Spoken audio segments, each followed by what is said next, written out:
네, 여러분 반갑습니다. 저는 미주 장로회 신학대학교에서 조직신학을 가르치고 있는 박동식입니다. 제가 맡은 포럼의 주제는 포스트 코로나 시대 교회의 존재 이유입니다. 소제목은 나는 어디서나 예배한다, 코로나는 교회로 존재한다입니다. 제목이 거창한 것 같은데 이 코로나 시대를 같이 살면서 이런 주제로 한번 고민을 나누어 보았습니다. 헤르만 바빙크라는 19세기 네덜란드 개혁신학자가 있었습니다. 그는 19세기에서 20세기로 넘어가는 시기를 이행의 시대라고 그렇게 규정을 했습니다. 이 전환의 시대라는 의미이죠. 이때 나타난 두 가지 특징이 있는데 하나는 내적 분열이고 다른 하나는 불안감입니다. 전통을 지키자는 쪽과 또 새로운 시대를 준비하자는 쪽 사이에 내적 분열이 있습니다. 또 그로 인해서 불안감이 생깁니다. 이러한 두 가지 특징들이 지금 코로나 시대의 증상과 너무나 비슷합니다. 마스크를 치자는 쪽과 우리에게 자유를 달라, 그렇지 않으면 죽음을 달라 하는 쪽 사이에 내적으로 분열합니다. 그리고 교회도 마찬가지입니다.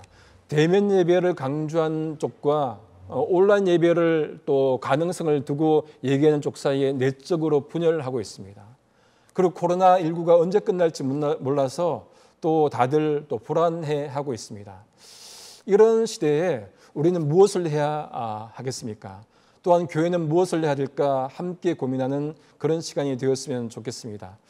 세 가지를 저는 제안 드리고 싶습니다. 첫 번째는 오프라인 교회 살리기입니다. 두 번째는 온라인 교회의 모색, 가능성을 모색해 보고자 합니다. 세 번째는 오프라인 교회 또 온라인 교회를 넘어서서 일상에서 참다운 예배자로 참된 교회로 살고자 하는 그런 가능성을 또 제안해 보고자 합니다. 여러분, 어려울 때는 성경으로 돌아가야 됩니다. 구약신학자인 월터 브루그만 교수님이 이렇게 얘기했습니다. 코로나19 증상이 있는 시대에 우리가 다시금 성경을 읽어야 된다. 그러면서 다시금 성경으로 돌아가고자 했을 때 제기하는 그 본문은 바로 요한복음 4장입니다.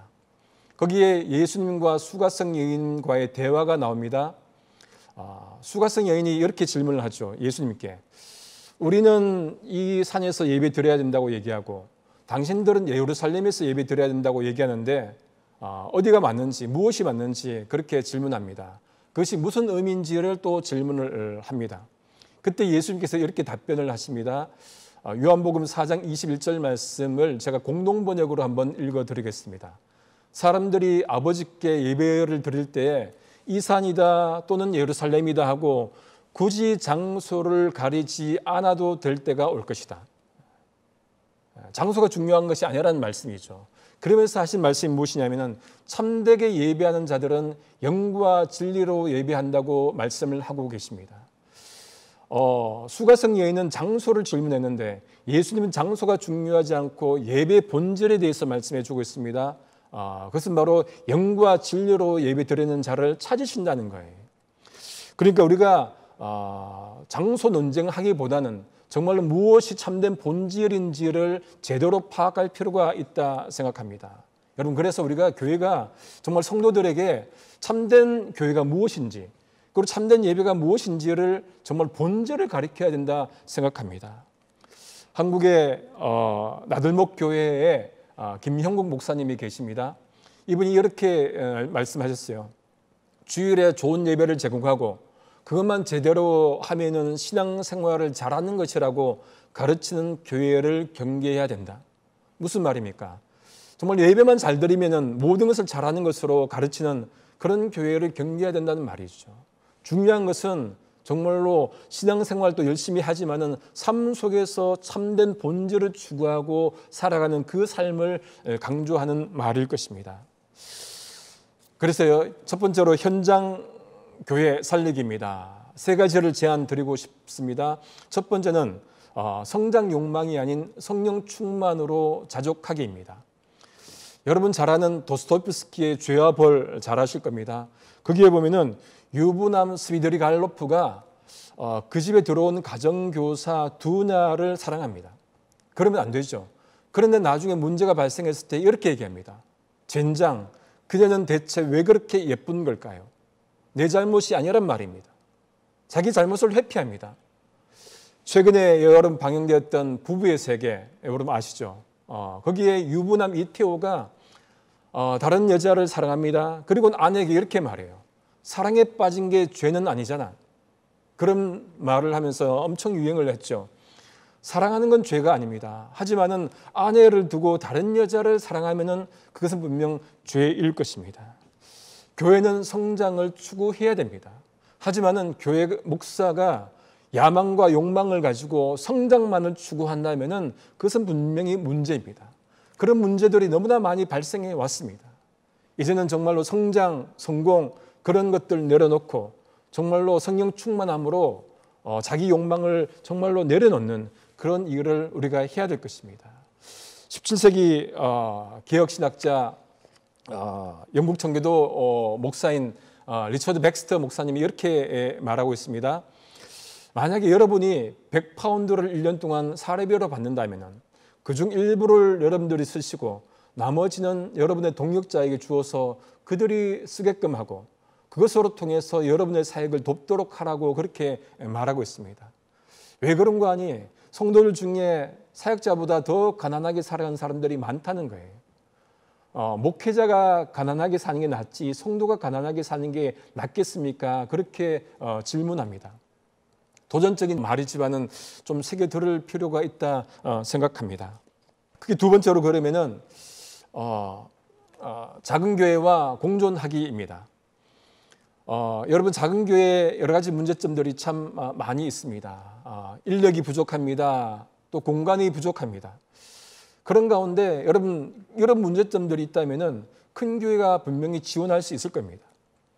봉사자 필요하면 봉사자를 지원할 수 있죠. 반주자 필요하면 교사가 부족하면 인력 지원할 수 있습니다. 공간이 부족하면 공간을 함께 나눌 수 있어야 된다 생각합니다. 팬데믹이 처음 왔을 때 여러분 CTS에서 작은 교회 목사님들 또 개척교회 목사님들 오셔서 촬영할 수 있도록 공간을 나눠준 적이 있습니다. 제가 기사를 통해서 읽었는데 참 좋다 생각했었습니다. 그런 마인드가 중요하다 생각합니다. 함께 아파하는 마음, 컴패션, 이 마인드가 있다면은 정말로 작은 교회 목사님들, 개척교회 목사님들 그들의 눈물과 한숨을 함께 나누고자 하는 그 마인드가 정말로 필요할 것 같습니다. 공존하기 위해서 말이죠. 마지막 세 번째로 작은 교회 스스로 의미를 찾아야 됩니다. 대형 교회 지원만 바랄 것이 아니라 작은 교회 스스로 질문해야 됩니다. 우리는 왜 존재하지? 우리 교회는 왜 있어야 되지? 그리고 스스로 그 의미를 찾고 또 스스로 자립하는 방법을 찾아야 할 것입니다. 그래서 정말로 작은 교회가, 개척교회가 원래 작은 교회는 그런 거야 라고 그냥 말한다면 그것은 분명 책임 회피라 생각을 합니다. 이제 크게 두 번째로 온라인 교회 가능성을 한번 모색해 보고자 합니다. 요즘 말로 요즘에 디지털 네이티브라는 말이 참 많이 나옵니다. 디지털 네이티브 시대라고 말을 하죠. 아이들 보면은 태어나자마자 애들은 인터넷을 사용합니다. 유튜브를 사용합니다. 우리 같으면 배워야 되잖아요. 근데 애들은 그렇게 사용해요. 디지털 네이티브 시대입니다. 교회도 디지털 네이티브 온라인 도움을 받아서 예배를 드리고 있지 않습니까? 그런데 많은 분들이 그런 얘기를 합니다. 교회에서 드리는 예배는 진정한 예배이고 온라인으로 드리는 예배는 뭔가 부족한 예배라고 생각하는 분들이 참 많이 있다는 것이죠. 그것은 무엇이냐면 예배당에 가는 것을 진정한 신앙으로 간주하는 것과 같습니다. 여러분 예배당 가는 것 소중하지만 예전에는 뭐라 했습니까? 그런 교회만 가는 분들을 썬데이 크리스찬이라고 또 비판했었죠. 썬데이 크리스찬이 중요한 것이 아니라 진정한 그리스도인이 중요한 거라 생각합니다. 못 오시는 분들을 위해서 교회가 나서서 만든 것이 온라인 예배죠. 그래서 여러분 시스템이 바뀐 것이지 교회의 본질이 바뀐 것은 아니라 생각합니다. 중요한 것은 교회의 본질을 찾는 것이 중요할 것입니다. 그래서 대면 예배를 금지하는 것을 교회 탄압이다 그렇게 봐서는 안 될 것입니다. 다시금 리처드 백스터 목사님의 얘기를 한번 들어보겠습니다. 사람들이 이렇게 질문을 했습니다. 만일 통치자들이 교회가 모이는 것을 금지한다면 어떻게 해야 됩니까? 그때 이 백스터 목사님이 이렇게 말했습니다. 만약에 정부가 정규적으로 교회를 탄압하고 모임을 금지시킨다면 저항하지 말아야 된다. 하지만은 특별한 경우, 예컨대 흑사병, 또 화재 혹은 전쟁, 그런 특수한 경우에 예배를 금지한다면 공공의 안전을 위해서 그렇게 모임을 금해야 된다. 그렇게 말한 적이 있습니다. 좀 새겨 들을 필요가 있다 생각합니다. 그런데 이렇게 온라인 예배를 드리다 보니까 여러분 사라진 것이 있습니다. 무엇입니까? 바로 성례예요. 교회를 규정한 두 가지 표징이 있는데 하나는 말씀이고 또 다른 하나는 성례입니다. 성례는 성만찬과 세례가 있는 것이죠. 세례는 제쳐두고라도 성만찬이 사라져버렸습니다. 예배학자들이 그렇게 얘기합니다. 교회에 모여서 다시금 그것을 하자고 합니다. 두 가지 이유로 그렇게 얘기를 합니다. 하나는 공동체성이고 또 다른 하나는 물질성 때문에 그렇습니다. 그런데 그들이 간과하고 있는 것은 이것이에요. 온라인 예배로 드리면은 온라인 예배는 공동체가 아닙니까? 온라인 예배 드리는 분들도 공동체 구성원들이죠. 온라인 예배 때 성만찬 하는 것도 물질이 있는 것입니다. 빵과 포도주가 아바타가 아니에요. 그렇다면은 우리가 분병 분잔을 교회에서 할 수 있습니다. 교회에서 준비해서 성도들에게 전달할 수 있고 성도들이 교회에 와서 픽업할 수 있고 또 성도들 스스로 구할 수도 있을 겁니다. 전제는 뭐냐면 담임 목사님의 집례 하에입니다. 혼자서 하면 안 되겠죠. 예배를 온라인으로 드리는데 성만찬을 온라인으로 못한다? 넌센스입니다. 담임 목사님의 집례 하에 분명히 할 수 있다고 생각합니다. 하는 교회들도 이제 많고요. 그래서 성만찬이 없는 진공의 시간으로 1년을 보내서는 아니 된다. 그렇게 제안드리고 싶습니다. 오프라인 여러분 예배 드리면서 한계가 많습니다. 팬데믹 때문에 못 오잖아요. 온라인 예배에 한계가 많습니다. 인터넷 안 되면은 예배를 드리지 못합니다. 그런 가운데 여러분 이제는 이런 모든 한계를 극복하고 정말로 온라인 모든 것들을 동원해서 전방위적으로 예배 드려야 된다. 그렇게 생각합니다. 여러분 오프라인 온라인 모든 한계를 넘어서서 우리가 정말로 모든 것들을 동원해서 온라인으로 예배 드릴 수 있다면 성도들 만나는 것이겠죠. 엔도 슈사쿠라는 침묵을 쓴 작가가 있습니다. 그 책에 보면은 그런 말이 있죠. 이분이 포르투갈에서 일본으로 선교하러 간 신부님인데 박해 시대가 다가왔습니다. 그래서 어떻게 해야 될지를 모르는 거예요. 그런데 이렇게 말합니다. 외출조차 할 수 없는 형편입니다. 그러나 나는 결국 무슨 방법을 취하더라도 버려지고 고립된 이들 신도들을 일일이 찾아가지 않으면 안 될 것입니다. 모든 방법, 어떤 방법을 동원해서라도 성도들을 찾아가겠다는 그런 마음의 표현을 한 것이죠. 모든 방법을 동원해서 우리가 예배 드려야 됩니다. 온라인을 동원해서 예배 드려야 됩니다. 이제는 그러면은 오프라인 온라인을 넘어서서 일상과 세상에서 참교회로 살기를 제안드리고 싶습니다. 크리스찬티는 여러분 기독교를 말하는 영어 단어잖아요. 최근에 새로 생긴 단어가 철치니아누테라는 말이 등장했다고 합니다. 교회교라는 말이. 교회가 종교가 되어버렸습니다. 건물이 종교가 되어버렸습니다. 온라인 오프라인 여러분 정말로 넘어서서 이제는 우리가 일상에서 세상에서 참된 예배자로 참된 교회로 살아갈 필요가 있다 생각합니다. 영국 옥스퍼드의 교수님이시자 기독교 변증가인 존 렌독스 교수님이 계십니다. 이분이 팬데믹 기간에 쓴 책이 있는데 코로나 바이러스 세상 하나님은 어디 계실까라는 책을 썼습니다. 그 책에서 이 교수님이 4가지 기독교인들이 지켜야 될 것들을 제시합니다. 첫 번째는 무엇이냐면 지침을 따르라고 합니다. 그러니까 정부 방역 지침을 따르라는 거예요.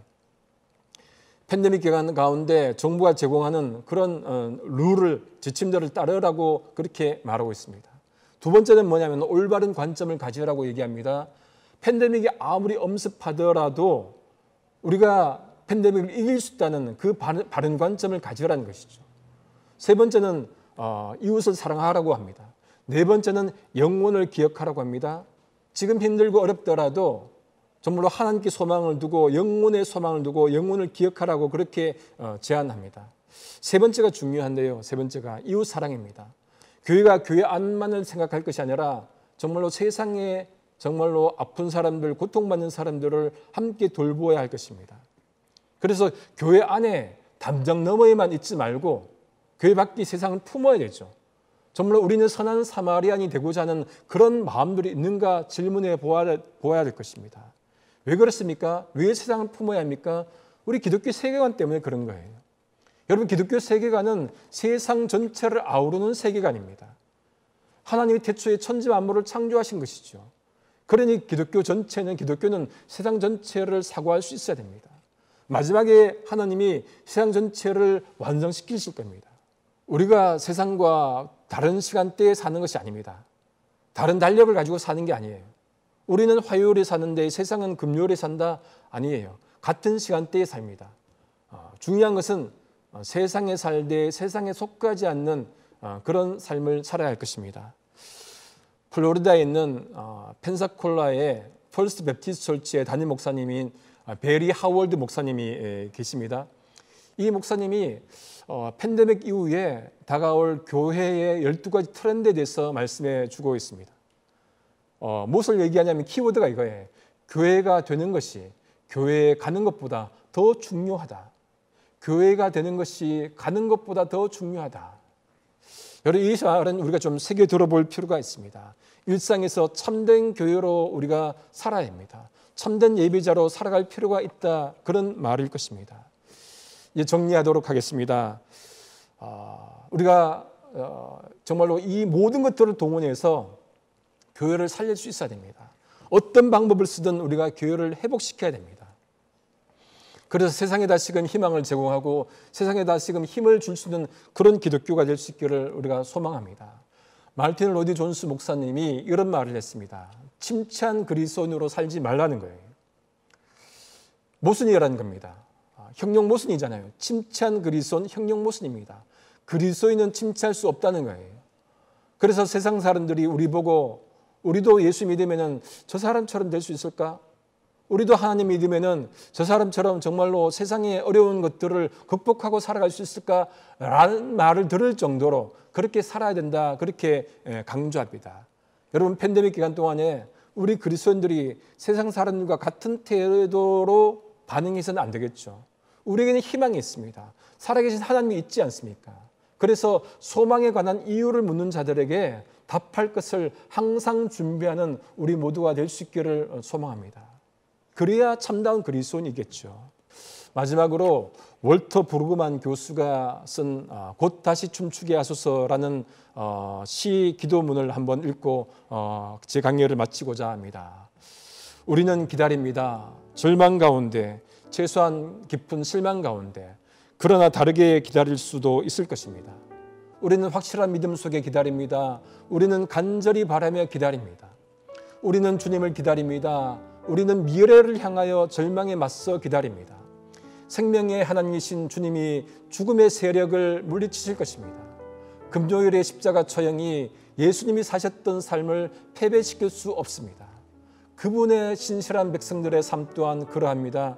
우리는 기다리면서 다시 시작될 춤의 다음 동작을 연습합니다. 기다림은 오직 잠깐입니다. 잠시 잠깐입니다. 우리는 순종의 긴 여정을 걸어갈 것입니다. 제자도의 경주를 달려갈 것입니다. 우리는 이웃이 서로 사랑하는 하나님의 선한 미래 속으로 독수리처럼 날아오를 것입니다. 우리는 주님이 침묵을 이기실 것을 압니다. 그 침묵은 어둠에 불과하기에 생명의 주님이 이기실 것입니다. 아멘. 그렇게 쓴 시입니다. 모두가 정말로 오프라인이든 온라인이든 어디서나 정말로 예배하면서 희망 가지고 살 수 있기를 소망합니다. 나는 어디서나 예배한다. 코로나는 교회로 존재한다. 네, 부족한 강의 들어주셔서 감사합니다. 힘내시고요. 늘 언제나 하나님 말씀 가운데 또 살아갈 수 있는 여러분 될 수 있기를 소망합니다. 네, 감사합니다.